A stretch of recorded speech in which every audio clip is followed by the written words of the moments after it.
Todos querem ter informações, dicas importantes para a sua qualidade de vida. Você tem um encontro marcado com Fique por Dentro. Muitas entrevistas com especialistas da saúde. Personalidades da área jurídica orientarão sobre direitos e deveres dos cidadãos. Profissionais da educação completarão a pauta. E os profissionais liberais falarão sobre diversos segmentos do mercado. Começa agora, pela Rádio Trianon AM 740. Fique por Dentro, com as dicas do Lombardi. Fique por Dentro. Apresentação e direção, Lombardi. Boa tarde, ouvintes da Trianon. Com muita alegria iniciamos o programa Fique por Dentro, Ortopedia e Saúde, pelos 740 kHz em São Paulo e Grande São Paulo, nos 810 kHz na Baixada Santista e através dos internautas pelo site trianonam.com.br. E o programa hoje está especial porque temos aqui no estúdio a presença do Dr. Dario Giannini. Ele é médico, ortopedista e traumatologista, com especialização em ortopedia e traumatologia desde 1993, sendo membro titular da Sociedade Brasileira de Ortopedia e Traumatologia, com graduação em Medicina desde 1989 pela Faculdade de Medicina da Fundação Universitária do ABC. E ele trabalha na Artus Clínica Ortopédica, no ambulatório e na cirurgia ortopédica. Boa tarde, Dr. Dario.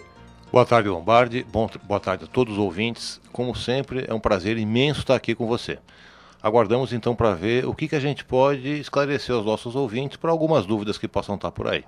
Doutor, é uma satisfação tê-lo aqui novamente e toda vez que o senhor vem aqui no programa é sempre muito bem-vindo e os ouvintes gostam muito das dicas e das informações que o senhor dá sobre ortopedia. Obrigado. Doutor Dario, antes de falarmos sobre ortopedia, eu gostaria de falar um tema que está engasgado aqui na minha... Está engasgado e eu estou um tanto quanto irritado com isso. Vamos lá, vamos falar nisso. Doutor, de uns dias para cá, o senhor tem percebido o trânsito de São Paulo? Muito, Lombardi. Eu tenho me deslocado entre vários locais de trabalho, às vezes em bairros distantes, e eu notei que de uns tempos para cá, durante esse ano de 2013, o trânsito piorou muito. Eu acho que eu conheço uma das causas. E se o senhor puder falar, eu gostaria de ouvir o motivo que o senhor acha que está sendo, porque realmente deste ano para cá, falar que aumentou o número de automóveis, sim, mas isso não vem ao caso de ficarmos de 1 hora que se levava para chegar no local próximo, levar agora de 2 a 2 horas e meia. Eu também acredito que a frota não cresceu num número tal que possa justificar isso. Eu também não acredito que seja por isso. O que acontece, Lombardi, eu tenho reparado que existe um problema que está piorando cada dia mais, que é a sincronização dos semáforos da cidade.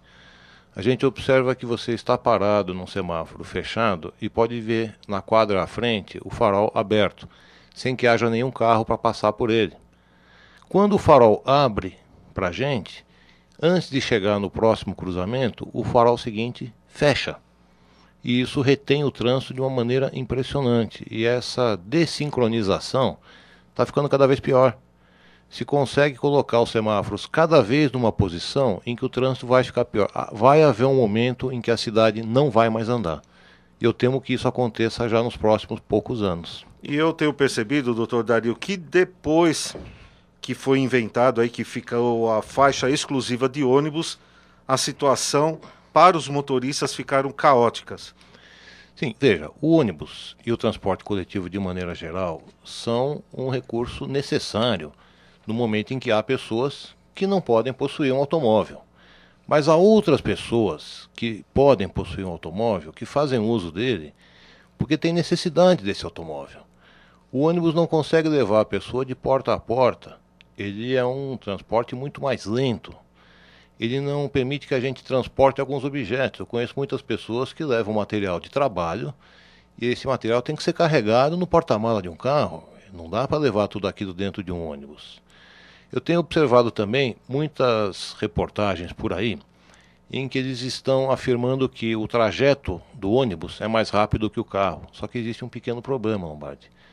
Eles contam o trajeto do momento em que a pessoa embarca no ônibus até a hora que ele desembarca do ônibus. Todo o trajeto da residência dele até o ponto E o tempo que ele aguarda pelo ônibus nunca é contabilizado. Isso é verdade. Assim como o trajeto depois que ele desce do ônibus até o trabalho dele. Ou seja, essa história de que a viagem de ônibus é mais rápida é uma ilusão. Você tem que somar o tempo porta a porta, não ponto a ponto. Então, qualquer viagem feita por um automóvel vai acabar ganhando tempo. Essa história de que o ônibus economiza tempo é ilusória. Doutor Dario, eu vejo também da seguinte forma, antes de entrarmos num assunto que realmente é de ortopedia, é que assim, carro hoje em dia já não é mais um luxo, que nem era dito antigamente, que era um luxo. Hoje é questão de necessidade, como o senhor expôs, de pessoas que precisam de material para pôr no porta-malas e tudo. E, dependendo da profissão, é necessário mesmo ter o carro no seu dia a dia. E se é para beneficiar o trabalhador não depende somente de ônibus. Os motoristas de carro também são trabalhadores. Então, eu acho que é isso que é o recado que eu gostaria de deixar aqui na rádio hoje. Trabalhadores e eleitores, Lombardi. E eleitores principalmente, né? Doutor Dario, agora vamos ao que realmente interessa. Vamos ao que nos trouxe, né? É o que trouxe aqui. Doutor, qual é a área de atuação da ortopedia? Bom, dentre todas as muitas especialidades médicas, que inclusive estão algumas novas especialidades sendo criadas, a ortopedia é a especialidade que cuida da região que nós chamamos de aparelho locomotor. Aparelho locomotor é o conjunto de todos os ossos, dos músculos e dos nervos que comandam esses músculos. Então, o médico ortopedista, basicamente, como é muito conhecido, é aquele que atende os acidentes em que há fraturas. Fraturas somente do pescoço para baixo. Aquelas que ocorrem na cabeça já fazem parte de outras especialidades. Também as doenças que acometem os músculos. O músculo, para quem conhece, é a carne. A parte do bife que a gente come era, na verdade, o músculo do boi. E o nervo, que é um pouco mal compreendido também, é uma estrutura que lembra a função de um fio telefônico ou de um cabo qualquer de USB que interconecta dois aparelhos. Ele leva e traz informações. Então, o ortopedista é um médico que trata esse aparelho locomotor, que deve esse nome porque é a parte que faz com que o corpo possa se movimentar. Então, para que uma pessoa ou um bicho possa simplesmente caminhar até a comida, ele precisa movimentar as pernas sob controle. Para poder apanhar a comida, no caso, para a gente segurar o garfo, temos que ter o controle da mão através de ossos, músculos e nervos para poder, então, espetar a comida com o garfo e conduzi-lo à boca. Então, uma das situações, inclusive, mais terríveis pelo qual uma pessoa possa passar é naquela fratura de coluna. Celebridades que conhecemos, como foi Christopher Reeve, Frank Williams ou Marcelo Paiva, as pessoas têm lesões na coluna em que ela não pode mais controlar os seus músculos, ou seja, como eu costumo dizer, ela perde o seu aparelho locomotor. Ela não poderia fazer nada. Se alguém não cuidasse dela, ela morreria de fome porque ela não tem sequer como levar um garfo à boca. Então, é uma especialidade realmente muito procurada, muito valorizada, do qual a gente tem um orgulho muito grande de poder exercer, porque o médico ortopedista é aquele que trabalha preservando a capacidade de movimentos das pessoas. Então, para que haja uma possibilidade da pessoa ser autônoma, para que ela possa realizar os seus desejos por si mesma, ela tem que poder se mexer. E é para cuidar desse movimento que a ortopedia trata, para poder proporcionar a todos o movimento mais livre, mais fácil possível. Essa que é basicamente a parte da gente. Nós cuidamos dos ossos, como todos sabem, mas também músculos, ligamentos e das articulações, que seguram um osso contra o outro.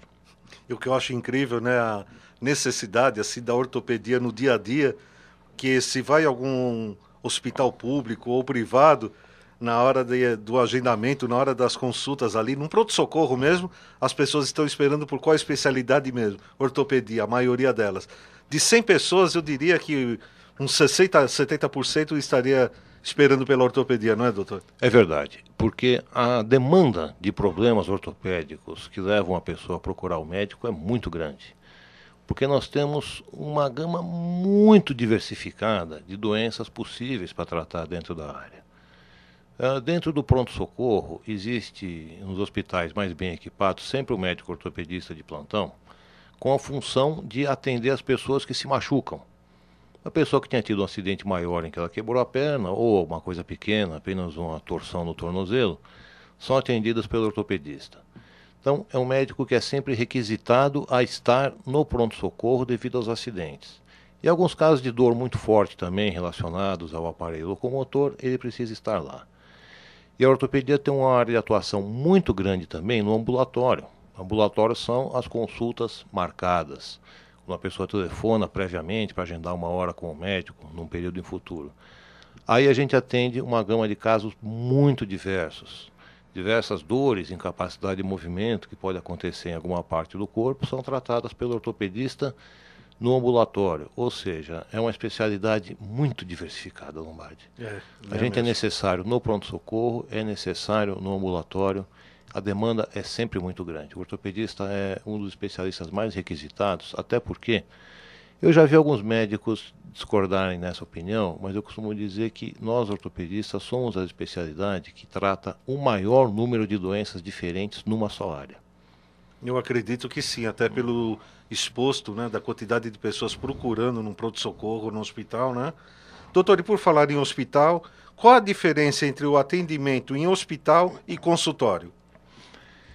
É uma questão que eu acho que deveria até fazer parte do curso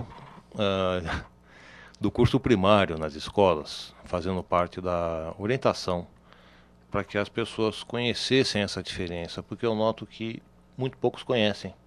Quando nós estamos no pronto-socorro, que é o local onde deveríamos estar atendendo as pessoas machucadas, os que sofreram fraturas ou entorses, a gente atende um número muito grande de pessoas que fazem a ficha, esperam horas na fila para manifestar uma dor que sentem já há alguns meses até, por exemplo no ombro, por exemplo no joelho, que apareceram por processos de outra origem, que daqui a pouco eu explico na sequência. E essas pessoas muitas vezes se dão por insatisfeitas no atendimento no pronto-socorro, porque queixam que o médico não deu a abordagem necessária ao caso. Porque o que acontece? No pronto-socorro, a função do médico, nesse caso particularmente do ortopedista, é resolver a dor. Passa a medicação que seja aplicada no hospital ou que seja receitada para casa, para que a pessoa tenha essa dor melhorada. Mas não é o lugar exato onde a pessoa deve estar para fazer o tratamento definitivo. Se você tem um problema no joelho que dói há alguns meses, o médico ortopedista no pronto-socorro vai lhe receitar alguma coisa para que você melhore, mas ali ele não está capacitado para conseguir fazer a cura final desse problema. Esse problema deve ser encaminhado para o ambulatório, onde aí sim, chegando ao ponto, nós vamos atender os casos que têm uma evolução mais crônica. Porque boa parte das doenças ortopédicas começam sozinhas. Muita gente chega à consulta perguntando: doutor, por que tenho essa dor se eu não sofri nenhum acidente, eu não bati, eu não caí? Porque realmente esse tipo de problema lombar se desenvolve devagarzinho. Problemas, por exemplo, com os ombros, com a coluna e com os joelhos vão aparecendo progressivamente devido ao uso contínuo que a gente tem da articulação. O fato de nós andarmos, subirmos escada, nos ajoelharmos, vai fazendo com que o joelho devagarzinho vá sofrendo um desgaste. E esse tipo de desgaste, cedo ou tarde, provoca dor, que aí é algo que vai ser tratado pelo ortopedista no ambulatório ou no consultório. São definições muito parecidas. Então, aí sim, esse médico vai então abordar o caso, ele pede os exames, que sempre são a principal queixa de não ter sido feitos no pronto-socorro. Todos os exames que se fizerem necessários para identificar todas as informações do caso, e aí o tratamento a longo prazo, que inclui o uso de remédios por um certo período, muitas vezes a prescrição de fisioterapia, muitas vezes a indicação de uma cirurgia. Aí sim, tem-se a função de tratar o caso até o fim, até a melhor solução dele. E aí existe também o mesmo problema de queixa da pessoa que quer passar com o médico no ambulatório, mas ele tem a agenda toda ocupada. E essa pessoa às vezes protesta, já vi até algumas pequenas confusões acontecerem, porque a pessoa queria ser consultada pelo médico na hora. Mas aí o que acontece? O médico no ambulatório também não tem condições de atender urgências, porque a função dele ali é conseguir dar conta de todas as consultas marcadas. Se você coloca alguma urgência, alguém que se machucou, que tem uma fratura, O tempo que vai ser necessário para atender essa pessoa vai fazer com que seja impossível atender todas as outras que estão agendadas. Ou seja, a procura ante uma urgência, que pode ser até uma dor muito forte, não necessariamente uma fratura, precisa ser ao pronto-socorro.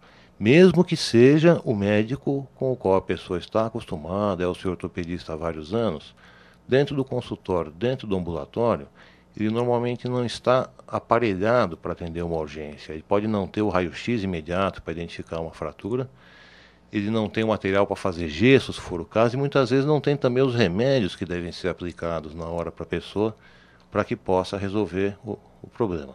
Mesmo sendo o médico dela, com que está acostumado, para urgências ele não está ali capacitado. No pronto-socorro, sim, aí nós temos todo o material para fazer isso. Entendo. Então, tá aí a grande diferença, né, entre o atendimento em hospital e consultório.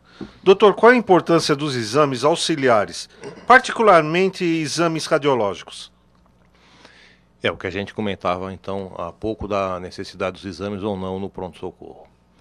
Os exames, a gente pode dizer, por exemplo, radiológicos, que no caso da ortopedia são muito requisitados, porque o raio-x permite ver os ossos de uma maneira muito importante. É como se você conseguisse fazer uma foto do osso e consegue identificar o que está acontecendo na forma desse osso lá dentro.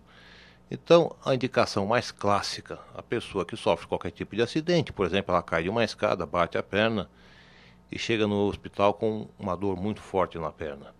A gente tem que suspeitar de que essa perna esteja quebrada, ou eventualmente ela está dobrada no meio e fica evidente, qualquer pessoa consegue identificar. E o raio-x consegue nos mostrar exatamente como é essa fratura, porque vendo todos os detalhes dela, a gente consegue então dar toda a perfeição para o tratamento dessa fratura. Agora, em outras situações, por exemplo, no pronto-socorro, radiografar porque a pessoa está com uma dor nas costas, não tem essa indicação de imediato, porque a pessoa acha que o raio-x vai mostrar o que está acontecendo. Na verdade, o que mostraria um raio-x desse? Só mostra a forma da coluna, o que está acontecendo exatamente ali. Que tem importância para a ação do médico do pronto-socorro, não tem necessidade alguma, porque não vai influenciar na conduta para tirar a dor. Agora, a nível de ambulatório, esses exames de raio-x, por exemplo, aí são muito interessantes, porque quando eu vou atender alguém no consultório que tenha uma dor nas costas, aí eu preciso saber todos os detalhes da coluna dessa pessoa para avaliar o que precisa ser feito a médio e longo prazo para curar. Agora, outra nuance importante da questão dos exames é que a cultura atual de disponibilidade de muitos exames levou muita gente a achar que só se faz o diagnóstico de uma doença através de algum exame. Bem, há uma tendência, eu vou dizer um pouquinho, não que eu queira criticar o pessoal mais novo, mas eu vejo o pessoal que está se formando agora ser muito dependente desses exames. Eu tenho 20 e poucos anos de formado, eu peguei uma época em que os exames eram escassos. E o médico precisava ter a capacidade de fazer o diagnóstico da doença sem exame nenhum. Porque toda doença tem uma forma de se manifestar. Dói de um jeito, dói de outro, a gente já sabe qual é a doença que acontece, dependendo dos sintomas. Então, há que se considerar que estamos, quando conversamos com o médico, lidando com um profissional que está na área, às vezes, há muito tempo. E ele já conhece as doenças. E ele sabe como fazer, mesmo sem um exame. Talvez ele já tenha pedido esse exame alguns milhares de vezes antes, já sabe os resultados previsíveis e sabe como agir. Os exames ajudam, mas uma coisa importante, a realização de um exame, qualquer que seja, por exemplo, exame de imagem como raio-x, ressonância ou tomografia, só tem algum tipo de valor se a pessoa foi primeiro examinada pelo médico, para depois o médico interpretar esse exame relacionado com o que a pessoa estava sentindo. Aí as duas informações vão fechar o diagnóstico. O diagnóstico é poder se dar o nome da doença que a pessoa tem. Mas lembrando que 90 a 95% de todo o diagnóstico médico bem feito é feito somente na sala de consulta, com o médico examinando o paciente antes de qualquer exame. O exame dá uma mãozinha final, mas ele nunca é o juiz final de uma coisa, com uma ou outra exceção rara. Tá aí, ouvinte, as dicas do Dr. Dario Giannini. Nós vamos agora a um pequeno intervalo e já voltamos. Fique por dentro. Apresentação e direção, Lombardi.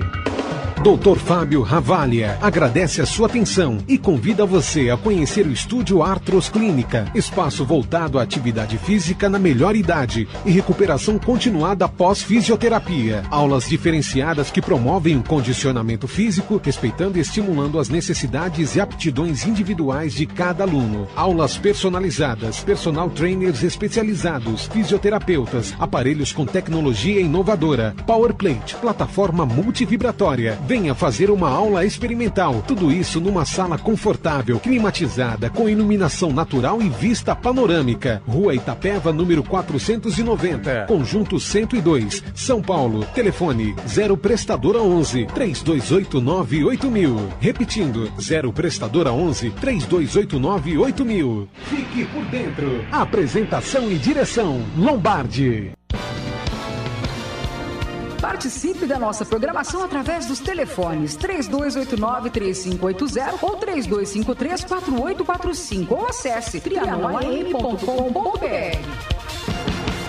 Padaria São Domingos, o melhor pão italiano de São Paulo desde 1913. Além do tradicional pão italiano, a Padaria São Domingos também tem linguiça calabresa, queijos, azeitona, berinjela, sardela, doces e a famosa sfogliatelle. Além de grande variedade de vinhos. Sem dúvida nenhuma, entre as padarias tradicionais do bairro do Bexiga, destaca-se a São Domingos, que sobrevive a 4 gerações. Você, ouvinte de qualquer localidade de São Paulo, venha nos visitar. Rua São Domingos, número 303. Telefone 0 Prestadora 11 3104 7600 ou 0 Prestadora 11 3242 3677. Anote 0 Prestadora 11 3104 7600 ou 0 Prestadora 11 3242 3677. Padaria São Domingos.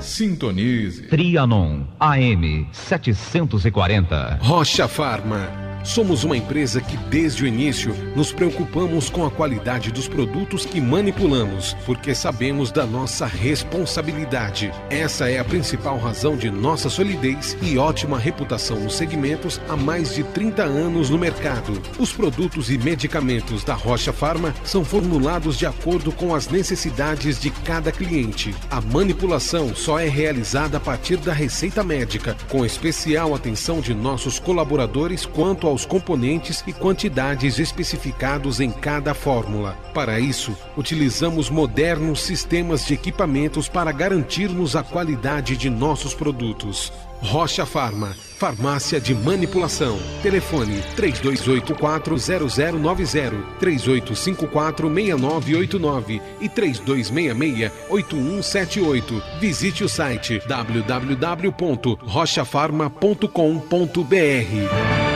Fique por dentro. Apresentação e direção Lombardi.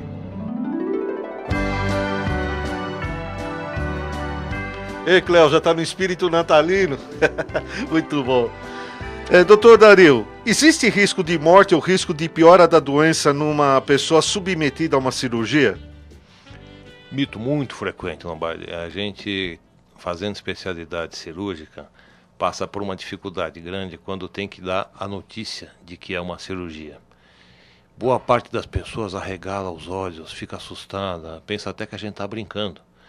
Porque muita gente tem o conceito da cirurgia como uma coisa extremamente perigosa, alguma coisa até com um componente místico talvez, porque é uma crendice, uma superstição muito importante.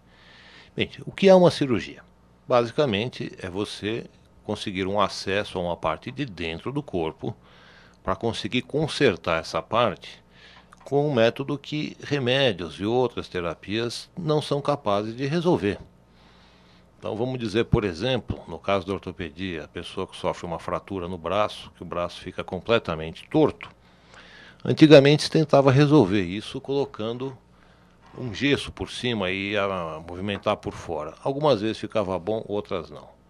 Hoje a gente sabe que com uma cirurgia relativamente simples, você fixa o osso com alguns artefatos de aço, parafusa, e ele fica firme numa posição perfeita, igualzinho àquela do osso quando nasceu, e nessa posição o osso cola, ele consolida, e o resultado é sempre perfeito. Vamos dar um exemplo com essa fratura. Só que quando se fala na cirurgia, as pessoas começam a achar nessa coisa extremamente perigosa. O mito fala que a cirurgia pode piorar alguns problemas. O mais famoso é operar a coluna. Cirurgias da coluna são perigosas porque a pessoa pode ir parar numa cadeira de rodas, é isso que sempre falam. Veja, o que acontece? O certo risco que gera essa fama da cirurgia dar maus resultados vem do fato de que muitas pessoas cuja cirurgia foi proposta só concordam com a cirurgia depois que elas pioraram muito durante o tempo em que recusaram aceitar a indicação da cirurgia. Então ela é operada quando já passou um pouco da hora de se operar. E aí a doença já está grave e o objetivo da cirurgia é apenas impedir que piore mais ainda, para preservar o que sobrou. E aí a pessoa, depois de operada, não tendo tanto resultado, começa a falar aos quatro ventos que não adiantou operar porque continuou igual. O que precisa se verificar nesse caso é como estaria se não tivesse operado e principalmente como estaria se tivesse operado antes, quando era a hora boa de operar. Então, não existe esse perigo de morte ou coisa do gênero ou de piorar um órgão. Vamos lembrar que é um tratamento cirúrgico, um tratamento médico, feito com o objetivo de produzir melhora. A pessoa vai ficar bem sempre, ou às vezes você consegue pelo menos cortar a evolução. Mas nunca alguma coisa que implique em risco de piora, dependendo da gravidade evidente de algumas doenças que podem interferir dessa forma. A outra que vem no jeito é o medo da anestesia, que é uma coisa sempre ligada com o medo da indicação de cirurgia. Recentemente uma pessoa me manifestou que ela tinha medo de que pudesse morrer na anestesia ou que não fosse acordar depois da anestesia. Ela achou que a anestesia significava, isso não é brincadeira, me disse mesmo, hein, Lombardi? Que ela tinha medo que a anestesia fosse matar a pessoa e depois tentar ressuscitá-la. Nossa. Bem, veja, isso não acontece. Eu acho que é pelo menos 2000 e poucos anos que não acontece isso de ressurreição documentada, né? Mas o que acontece na verdade não tem nada a ver com matar a pessoa, apenas dar um tipo de remédio na veia que faz com que a pessoa durma profundamente. Enquanto isso, ela não sente absolutamente nada da cirurgia e ela é, durante todo o tempo em que é operada, acompanhada pelo médico anestesista, que é um especialista formado nisso e que sabe tudo que é possível para manter o cuidado da pessoa enquanto está anestesiada. Tão logo termine a cirurgia, o anestesista para de administrar o remédio e a pessoa acorda. Sempre. Todo mundo que eu operei até hoje voltou e saiu vivo. Eu nunca vi alguém morrer na anestesia, nem que eu estivesse operando, nem na sala ao lado, no hospital. Ou seja, ela sempre recupera. E aí há uma pergunta que você me fez numa outra oportunidade que a gente teve aqui, sobre a avaliação dos riscos da anestesia. Eu entendi um pouco mal a pergunta, eu respondi uma coisa, mas não exatamente a pergunta. Você perguntou dos exames que são feitos para avaliar a pessoa. Antes disso... O que eu ia até perguntar sobre a anestesia é isso. Por exemplo, aquela injeção bezetacil, antigamente tinha um teste para ver se a pessoa ela tem algum tipo de alergia ou não ao medicamento. A mesma coisa eu perguntaria agora para o senhor, referente à anestesia.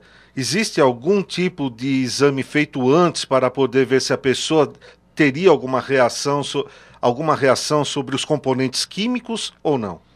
Não existe propriamente uma reação, mas existe sempre uma conversa muito detalhada do anestesista com o paciente. É feito isso geralmente no quarto, antes da cirurgia. A pessoa vai ser operada à tarde. Quando ela é internada de manhã, antes disso, o anestesista vai visitar essa pessoa, conversa com ela e leva em conta tudo isso. E durante a cirurgia existe um grande número de remédios que são usados e o anestesista conhece todos eles para usar cada um no momento certo para que haja o melhor resultado.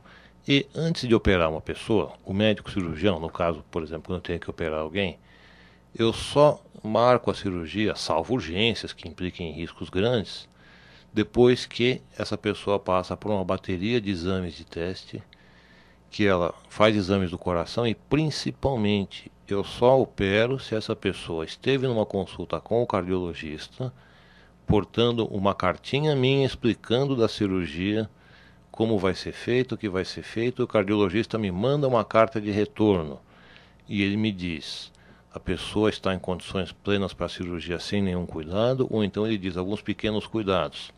Dê este ou aquele remédio para a pessoa antes, suspenda este ou aquele remédio antes, durante a cirurgia.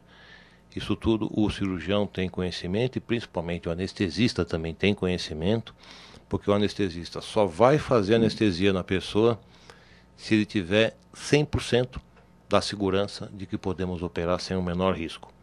Ou seja, tudo é feito dentro de um protocolo muito seguro em que a gente vai solucionar as coisas. É evidente que se é uma emergência, por exemplo, a pessoa tem uma crise de apendicite, se ela não for operada dentro de algumas horas ela pode morrer, aí sim nós temos que minimizar essas avaliações prévias. Toma-se todo o cuidado, mas às vezes não dá tempo de tomar o cuidado. Então imagina alguém que levou um tiro que pegou o coração, precisa ser operado rápido para costurar o coração. Aí não dá tempo de você fazer qualquer coisa. Com certeza. Tá? A pessoa morrerá, então qualquer outra complicação fica em segundo plano. O importante é salvar a vida da pessoa. Mas numa cirurgia eletiva, a gente sempre toma todo o cuidado antes para ter a máxima certeza que a pessoa vai estar bem. São feitos todos os testes para garantir a segurança. Doutor, eu gostaria de fazer agora uma pergunta até particular. O senhor, como médico, dar essa informação. Há tempos, quando a pessoa estava com alguma inflamação, uma infecção muito séria, a primeira coisa que se receitava para acabar, para combater, é a tal benzetacil. E antigamente eram feitos testes para ver se a pessoa é alérgica ou não. Hoje falaram que, por lei, os hospitais e os ambulatórios não fazem mais teste. Então, há risco realmente, se a pessoa for alérgica e tomar essa injeção? A gente tem hoje um protocolo de usar alguns outros tipos de antibióticos que não exatamente o benzetacil. Embora, por exemplo, o benzetacil, que é a penicilina, basicamente, é o que a gente está lidando, o nome é o remédio penicilina, o primeiro antibiótico descoberto. Hoje em dia ele é usado em alguns casos restritos. Antigamente, todo mundo que tinha uma infecção tomava penicilina inicialmente, que aliás salvou vidas e mais vidas no início do século passado. Só que os antibióticos são tipos de drogas para matar as bactérias que perdem muito rápido a sua eficácia, porque as bactérias também estão sempre um passo à frente. A gente está tentando seguir lançando antibióticos novos. Então, não se usa mais de primeira escolha o benzetacil. Então, quando a pessoa tem uma possibilidade de alergia, mesmo sendo a primeira escolha, e isso é obtido através de uma conversa com a pessoa, se ela já teve alguma história de ter tido alergia a algum remédio do grupo, se alguém da família também, então nesse caso não se tem feito mais. Ainda tem algumas doenças em que se indica, mas essa questão do teste não sendo feito, a gente minimiza bastante o uso do remédio, não é uma coisa hoje em dia tão frequente no seu uso. É porque a pessoa sabendo, não sabendo se ela tem alergia ou não e vai tomar, então ela já fica com aquele medo, vamos assim dizer, e ela não vai aceitar tal medicamento, é isso? Sim, sim. E isso também gerou um outro mito de que porque houve algumas pessoas que tiveram alergia com a penicilina, outros começam a achar que a penicilina é uma coisa perigosa. Começam a achar que ela é uma droga negativa para a saúde. Evidente que não é. Há uma porcentagem de pessoas que têm alergia relativamente alta com a penicilina, maior que a média para outros remédios. Para qualquer substância pode haver alguém que tenha alergia. Mas pela incidência que a gente observa, muito mais gente tem alergia à penicilina do que a outros tipos de remédio. Incrível, então, né? Mas não é uma coisa perigosa, ela não é tóxica, não é venenosa, como se acha que é um perigo não calculado o uso do remédio, né? Então, aproveitando que é um remédio, então eu gostaria de fazer uma pergunta agora para o senhor, doutor. O consumo de grande quantidade de remédios é prejudicial à saúde? Depende se ele foi receitado pelo médico, né? Existe uma pergunta extremamente frequente. Nós atendemos a ortopedia a muitos idosos que têm aquelas doenças crônicas do joelho e da coluna e temos que receitar alguns remédios para isso. E essas pessoas às vezes perguntam, mas doutor, eu já tomo 15 remédios, não vai fazer mal associar esse? Tenho medo que o remédio me faça mal. Bem, o que eu costumo explicar é que ao bolso sim, fará. Porque hoje em dia, realmente, os idosos têm que tomar muitos remédios, a conta da farmácia deles, infelizmente, é muito alta, né? Mas veja, a associação de remédios sempre é também calculada, conhecida pelo profissional que está passando. E a gente tem que notar o seguinte, que antes de inventar os remédios, há 500 anos atrás, por exemplo, nos tempos de Pedro Álvares Cabral, as pessoas morriam com 40 anos, 50. Se alguém chegasse a 60, ele era o ancião da cidade, era um velho. Bom, hoje em dia, a gente vê gente aí de 85, 90 anos que ainda trabalha. E o que há de diferente hoje? As pessoas vivem praticamente o dobro do que viviam há 500 anos atrás e são extremamente saudáveis aos 80 ou 90. São os remédios. Os remédios modernos, muitas vezes a pessoa toma um comprimidinho por dia para manter o coração funcionando, nem se dá conta disso. Se ela não tomasse esse comprimidinho há 5 ou 10 anos, talvez ela já tivesse morrido de alguma doença do coração. O que eu costumo dizer, se os remédios fizessem mal, depois que eles foram inventados, a gente ia começar a morrer mais cedo ainda do que morria em 1500. Então, se são necessários vários remédios, um para diabetes, outro para o coração, outro para alguma doença do esqueleto, todos eles são necessários para manter a saúde e podem ser associados. São associados com uma cautela dentro do que a ciência estuda. Então, Cléo, começando com a musiquinha natalina já? Porque infelizmente já nosso tempo até passou, é inacreditável como passa Já acabou, rápido. Lombardi? Já acabou. Mas, doutor Dario, o senhor estará nas próximas semanas um programa aqui conosco, né? Lombardi, temos uma previsão de estar aqui nas próximas 2 semanas, do dia 13 e no dia 20, nós vamos estar prestigiando a rádio aqui para responder mais perguntas suas. Então vou deixar o e-mail para os próximos programas, se você tiver alguma dúvida na área da ortopedia, então você poderá enviar as perguntas que o doutor Dario estará respondendo no próximo programa. O e-mail é jornalismo@bexiganews.com.br. Eu vou repetir, jornalismo@bexiganews.com.br. Doutor Dario, muito obrigado pela presença, que é sempre muito gratificante para os ouvintes e também para nós aqui da rádio. Eu agradeço muito a oportunidade, é uma felicidade grande poder estar aqui falando com você, com todos os ouvintes, e estamos à disposição para as próximas perguntas que a gente receber nos próximos programas. Muito obrigado pela oportunidade. Eu quero agradecer a todos os ouvintes, tenham um ótimo final de semana, muito obrigado, Cléo, aí na mesa de som, e até a semana que vem, se Deus quiser. Você acabou de ouvir pela Rádio Trianon AM 740. Fique por dentro. Apresentação e direção, Lombardi. Esta é a Rádio Trianon AM 740. São Paulo.